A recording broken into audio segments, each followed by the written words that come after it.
হাত তুলে নারে দেন, নারে তাকবীর, নারে রিসালাত। তাহরি হুজুরের আগমন মেঘনাবাসীর পক্ষ থেকে, পাড়ার বনের পক্ষ থেকে। এই মুহূর্তে তার হুজুরকে বরণ করে নেবেন মোহাম্মদ হবি মিয়া ও মোহাম্মদ হাবিব মিয়া।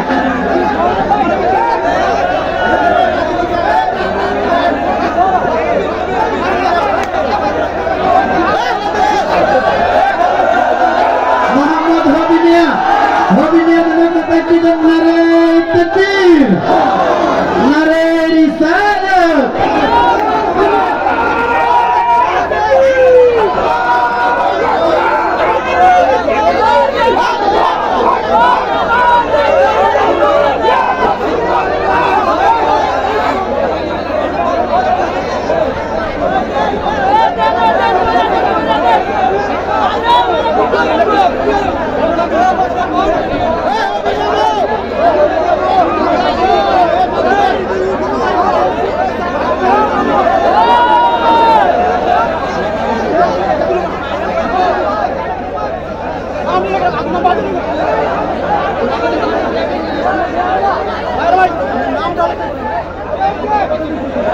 সবাই বলো মারহাবা, নারে তাকবীর, নারে রিসালাত, নারে গাউসিয়া, আহলে সুন্নাত ওয়াল জামাত।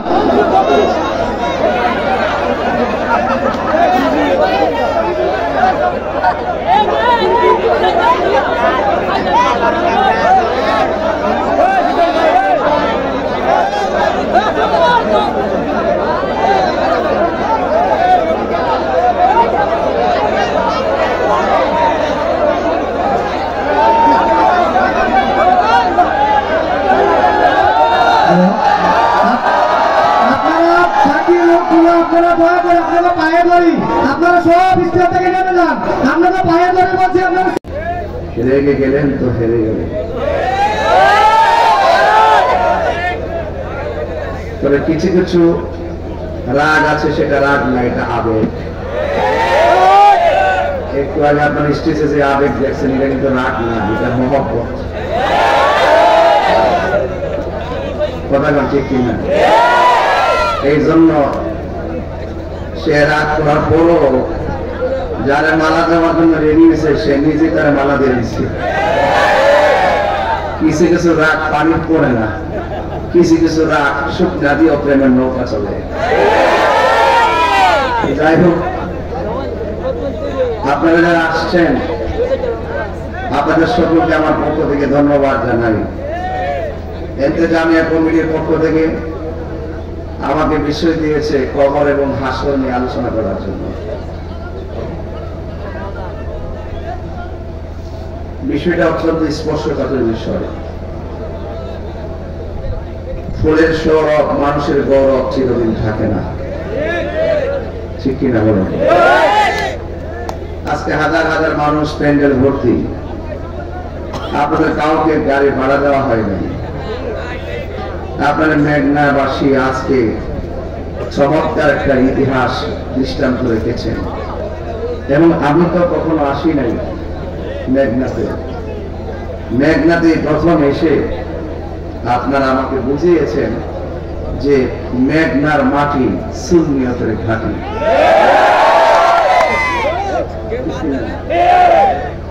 এই জন্য সুন্নিরা তো আদবের হয়, ঠিক না? আপনার ব্যবহারটা দিয়ে করতে হবে, একটু কি করতে হবে? ভদ্রতা, শিষ্টাচারের মাধ্যমে আপনাকে আমার সামনে উপস্থাপন করবেন, আমি যেন আপনাদেরকে নিয়ে পাওয়ারফুল করতে পারি।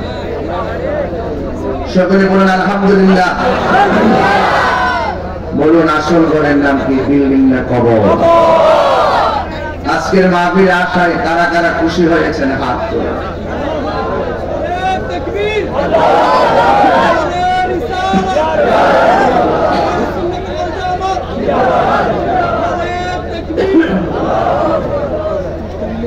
এই কোরআনটার মধ্যে কোন সন্দেহ আছে? একটু একটু বড় করে জবানটা দিছে কে? আল্লাহ। সেই রবের পক্ষে কথা বলবেন, বন্ধ কেন? বলেন, কোরআনটা নাজিল করেছেন কে? আল্লাহ। কিছু অংশ সন্দেহ আছে, হ্যাঁ, কিছু অংশ সন্দেহ আছে।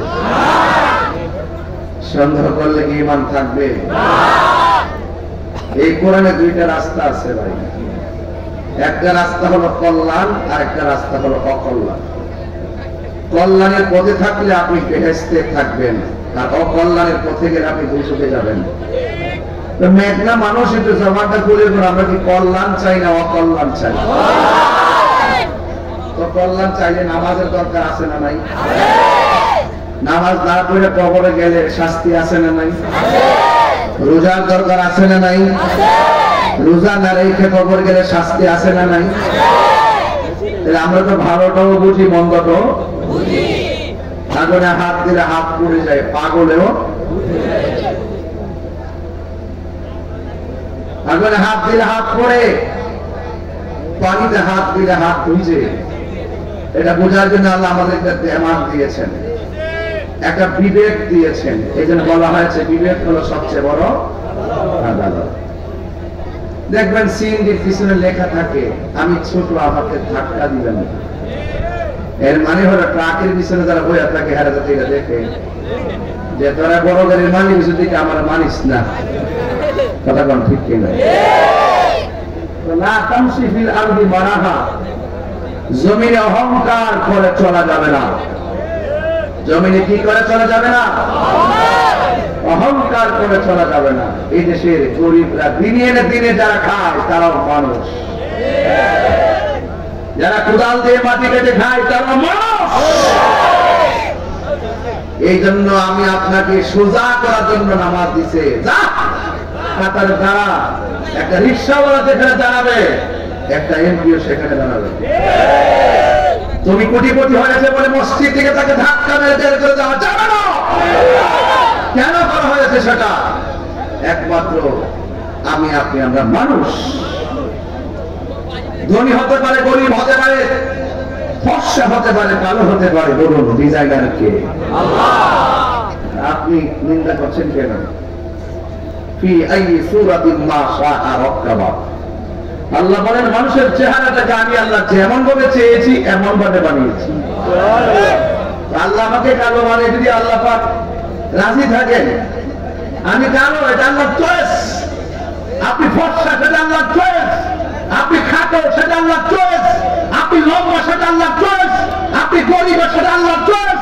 আপনি বড়, সেটা আল্লাহর চয়েস। আপনি তখনই আল্লাহ প্রিয়তম হবেন যদি আপনার ভিতরে রিয়া অহংকার না থাকে। কথা বলেন, সব সমাধান দিয়েছেন। যা যে যে চলো, মানলে না তো আমার, যা লাগাই দিয়েছি একটা কাপড়। কাপড় থেকে লাল না সাদা? এমপি সাহেবের পকেট তো 3 পকেটওয়ালা, মন্ত্রী সাহেবের পকেট তো কাপড়ের কাপড়টা 6 পকেটওয়ালা। কোন পকেট আছে? কোন সেলাই আছে? কাপড়ের রং কি? এমপি সাহেবের জোরে জোরে কোন না? এমপি সাহেবের, মন্ত্রী সাহেবের, বক্তা, শিষ্যামজুরে সব কাপড় পার্থক্য আছে? পুরুষের কয়টা? কথা না, পুরুষের কয়টা? মহিলাদের কয়টা? কেন জানি?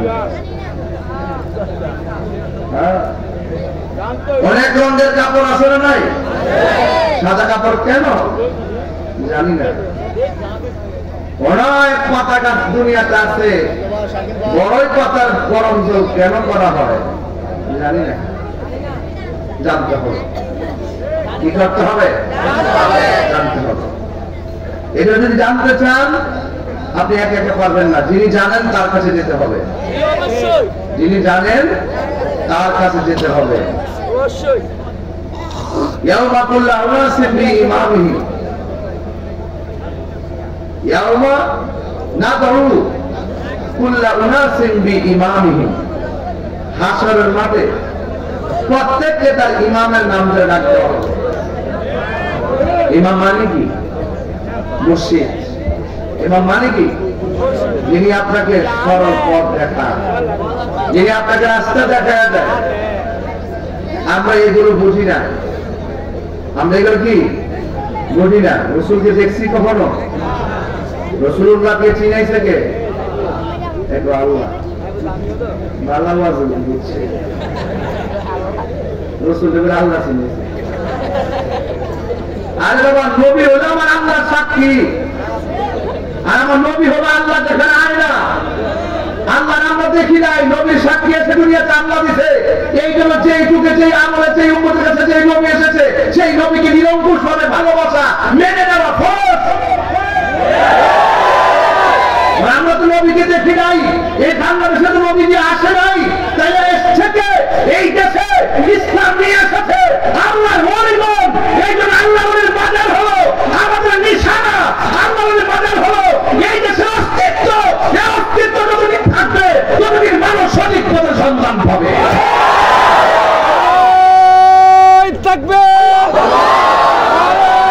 রিসালাত আহলে সুন্নাত ওয়াল জামাত।